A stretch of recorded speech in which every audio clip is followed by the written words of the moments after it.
Hello friends, you are most welcome in this video.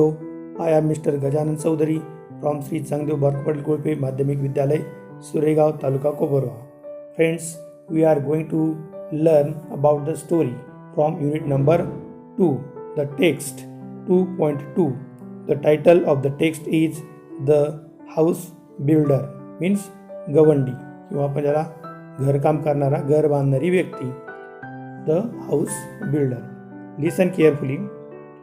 This is a story of a mason who worked for a building contractor. The mason always strove to do his work to perfection. In this passage, the story is about a mason. Mason means a house builder, a person who builds with stone, bricks, cement, etc. या पॅसेजमध्ये जो mason म्हणजे गवंडी, घरकाम करणारा, बांधकाम करणारी व्यक्ती, तर ती एका गवंडी त्या कॉन्ट्रॅक्टरकडे कामाला असतो आणि जो मेसन आहे तो अत्यंत पराकाष्ठा करत आपलं काम पूर्णत्वास नेत असत. अत्युत्तम किंवा बिनचूक व्हावं म्हणून तो गवंडी सतत त्या ठिकाणी स्ट्राईव्हचा भूतकाळ स्ट्रोव म्हणजे मेड ग्रेट एफर्ट्स, प्रयत्न करणे. Next, as soon as a house had been designed by the architect and details finalized by the engineer, the contractor would send for the mason and leave the responsibility of building the house to him. म्हणजे बघा, एकदा का त्या वस्तू विशारद म्हणजे कोण आपला तो आर्किटेक्चर आणि एखाद्या घराचा आराखडा बनवून दिला आणि तो अभियंता, त्या अभियंत्याने म्हणजे इंजिनियरने त्याचं डिटेल्स तपशीलवार पूर्ण केल्याबरोबर कंत्राटदार काय करत असत, जे कॉन्ट्रॅक्टर त्या गवंड्याकडे ते काम सोपत असत, त्याला कामावरती बोलून घेत असत, पाचारण करीत असत आणि घर बांधण्याची संपूर्ण जबाबदारी त्याच्यावरती तो सोपवत असत. रिस्पॉन्सिबिलिटी, जबाबदारी. The mason would then, without wasting any time, start his work. He would take great interest in his work of building and to do it with full dedication. मग तो गवंडी अजिबात आपला वेळ वाया न घालवता आपलं काम पटकन सुरू करीत असेल आणि तो आपले बांधकाम अतिशय आवडीने आणि अगदी मन घालून जीव ओतून काम पूर्ण करत असत. बांधकामासाठी लागणारी सामग्री म्हणजे बघा आता काय काय असणार आहे. He made sure that he used the best construction material of high quality. The measurements of the walls, doorways, arches etcetera were perfect. म्हणजे जे बांधकाम तो करत असत त्या बांधकामासाठी लागणारं साहित्य, सामग्री ही अत्यंत उच्च दर्जाची तो वापरत असत. मग भिंतीचे किंवा प्रवेशद्वारांची किंवा ज्या कमानी असतात त्या सर्वांची मापे अगदी तो अचूक घेत असत, बिनचूक घेत असत. तसेच आपण बांधलेली प्रत्येक वस्तू ही पूर्ण होण्यासाठी and he gave an excellent and appealing finish to whatever he built. The owners of the new houses built would be more than satisfied with the construction. म्हणजे आपण बांधलेली जी वस्तू आहे ती बांधलेली प्रत्येक गोष्ट तो उत्तम किंवा आकर्षक आणि सफाईदारपणे असल्याची तो पुरेपूर खबरदारी घेत असत, काळजी घेत असत. त्यामुळे नव्याने बांधलेल्या घराच्या मालकांना त्या बांधकामाच्या गुणवत्तेबद्दल, क्वालिटीबद्दल अपेक्षेपेक्षा अधिकच समाधान मिळत असत.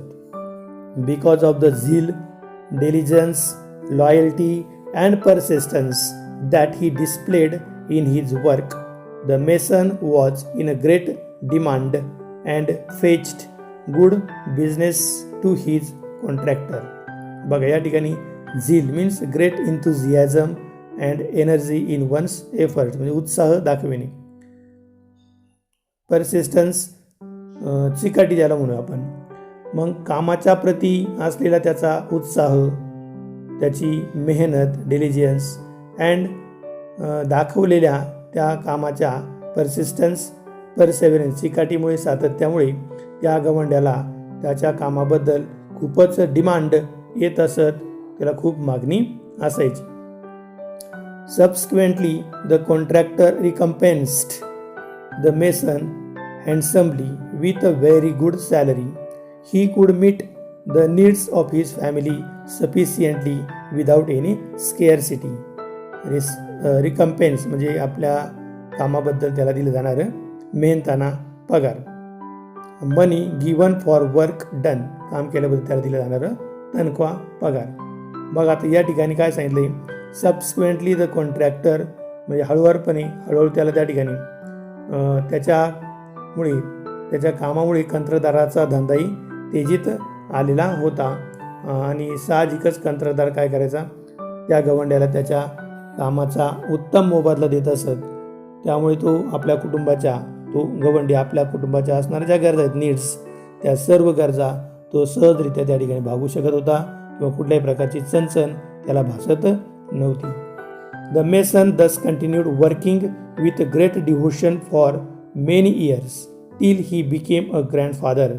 Then he decided that it was time to retire and spend time playing with his grandchildren. म्हणजे बघा या ठिकाणी ग्रँडचिल्ड्रन, नातू होणे. तर अशा रीतीने जो गवंडी आहे तो वर्षानुवर्ष अनेक दिवस एकनिष्ठेने चिकाटीने आपलं काम करत राहिला होता. अगदी तो आजोबा होईपर्यंत कामावरती जात असत. त्यानंतर मात्र आता त्याला निवृत्त व्हायचे आहे, रिटायर्ड व्हायचे आहेत आणि जो उरलेला वेळ आहे तो आपल्या नातवंडासमवेत आपल्या फॅमिलीबरोबर त्याला व्यतीत करायचा आहे, घालवायचा आहे. Being a firm minded person he informed his contractor of his decision to retire from house building.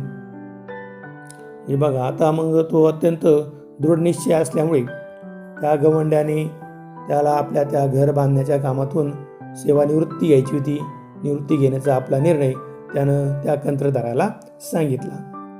The contractor was very disheartened to lose such as excellent workman and urged the mason to continue his job but to no avail. The mason had made up his mind and refuse to carry on. बघा disheartened म्हणजे felt disappointed, नाराज होणे. To no avail means of no use, त्याचा काही उपयोग झालेला नाही. मग झालं काय, तर इतका हा उत्कृष्ट असणारा कारागीर आपण आता ठिकाणी गमावणार आहोत, हा विचार तो कंत्राटदार करत त्यानं निराशा त्याची झालेली आहे. आणि त्या गवंड्याने काम सोडू नये आणि कामावरच राहावं म्हणून त्या कॉन्ट्रॅक्टरने त्याला खूप गळ घातली, खूप विनंती केली, रिक्वेस्ट केली, परंतु त्याचा काही उपयोग झाला नाही. त्याचा ऑफ नो यूज उपयोग झाला नाही. आणि तो गवंडी आपल्या निर्णयाशी ठाम होता, त्यामुळे त्याने काम चालू ठेवण्यास नकार दिलेला आहे. Finally the contractor convinced the mason to build one last house on a beautiful and convenient site as a special favour. The mason agreed to do so with great reluctance, not too happily either. या ठिकाणी एक शब्द आहे reluctance म्हणजे unwillingness, इच्छेच्या विरुद्ध, अनिच्छा ज्याला म्हणतो आपण. अखेरीस फायनली शेवटी द कॉन्ट्रॅक्टर कन्व्हिन्स, कंत्राटदाराने खास विनंती करून एक सुंदर आणि सोयीच्या स्थळी एक शेवटचं घर बांधण्यासाठी त्या गवंड्याला तयार केलेलं आहे. आणि त्याची इच्छा नसतानाही तो नाखुशीने त्या ठिकाणी तयार झालेला आहे. म्हणजे त्याची इच्छा नाहीच बांधकाम करण्यासाठी, पण आता कॉन्ट्रॅक्टरच्या विनंतीला मान देऊन त्यानं त्या ठिकाणी पुन्हा ते घर बांधायला सुरुवात केली. द कन्स्ट्रक्शन स्टार्टेड, बांधकामाला सुरुवात झाली. It was a most beautiful designed house to be built at a sought after location. However the mason could not put his mind and heart in his work. He did his work very roughly and carelessly without interest or dedication. अखेरीस त्या बांधकामाला त्याने सुरुवात केली आहे.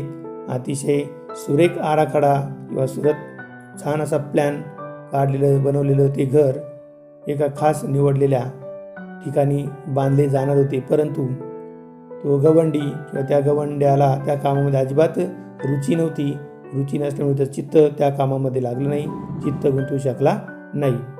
त्याने अखेरीस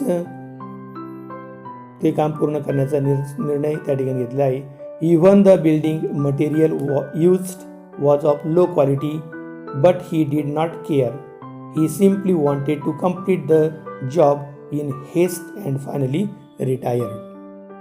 म्हणजे त्यानं ते काम जेव्हा सुरू केलं ते अत्यंत निष्काळजीपणाने ओबडधोबडपणे त्यानं ते काम सुरू केलं आहे. एवढेच नव्हे तर त्या बांधकामाला वापरलं जाणारं जे साहित्य आहे, मटेरियल, ते सुद्धा अत्यंत निकृष्ट प्रतीचं होतं, दर्जाचं असून सुद्धा त्यानं त्या गोष्टीकडे दुर्लक्ष केलं आहे. एरवी तो त्या ठिकाणी उत्तम प्रकारचं साहित्य वापरत असत.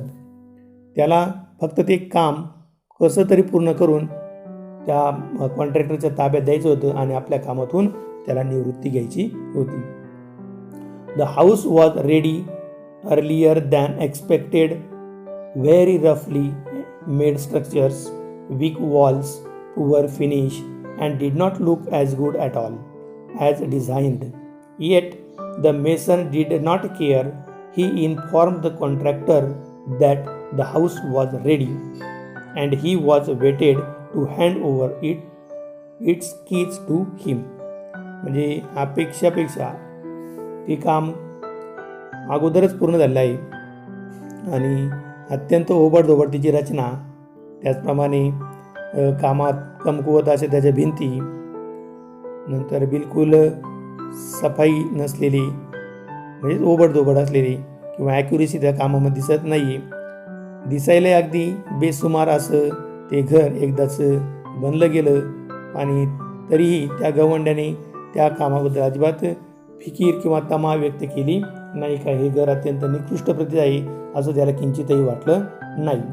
मग त्या कंत्राटदाराला घर तयार आहे आणि त्याला घराची चावी त्या कॉन्ट्रॅक्टरच्या ताब्यात द्यायची आहे, म्हणून तो मेसन त्या गवंड्याची वाट बघत होता.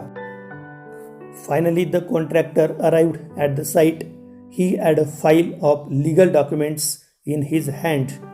The mason handed over the new houses keys to him but the contractor did not step forward to enter the house to see it. बघा मित्रांनो, या ठिकाणी legal means connected to law, कायदेशीर कागदपत्रे असणे.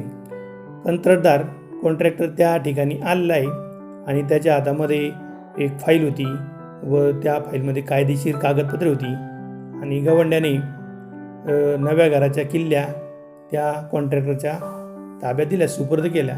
पण तो कॉन्ट्रॅक्टर ते घर बघण्यासाठी पुढे मात्र आलेला नाही. Instead, with a broad smile, he handed over the file along with the house keys to the mason and said, beaming happily tone, These are the ownership documents of this new house in your name. The house is yours. I had planned it as a gift for you. म्हणजे बघा, contractor घर बघण्यासाठी आतमध्ये तर गेलेला नाहीचे, उलट त्याऐवजी हसऱ्या चेहऱ्याने स्मित हास्य करत त्याने आपल्या हातामध्ये असणारी फाईल घराच्या किल्ल्यासकट त्या गवंड्याच्या ताब्यामध्ये दिल्या आहेत किंवा त्याच्याकडे सोपवल्या आहेत आणि अतिशय हर्षभरीत किंवा आनंदी स्वरामध्ये तो त्या गवंड्याला म्हणतोय, हे नवे घर तुझ्या नावावर करणारी ही अत्यंत महत्त्वाची डॉक्युमेंट्स, कागदपत्रे आहेत, कायदेशीर कागदपत्रे आहेत. हे घर आता तुझे आहेत. मी ते तुला भेट म्हणून देण्याचे योजलेले होते. मी त्याचा प्लॅन केला होता, कारण तो आत्तापर्यंत माझ्याकडे अत्यंत प्रामाणिकपणे आणि मन घालून काम करत असल्यामुळे माझा व्यवसाय अत्यंत तेजीत होता. म्हणून त्या उपकाराची परतफेड करण्यासाठी हे नवीन घर मी तुला बहाल करत आहे. परंतु झालं काय मित्रांनो, बघा, ही अनिच्छा किंवा इच्छा नसताना जर एखादं काम त्या ठिकाणी करत असाल तर ते काम योग्य रीतीने होत नाही, या स्टोरीतून आपल्याला दिसून आले. Friends, if you like this story, please subscribe my channel and hit the bell icon. Thank you for watching my video.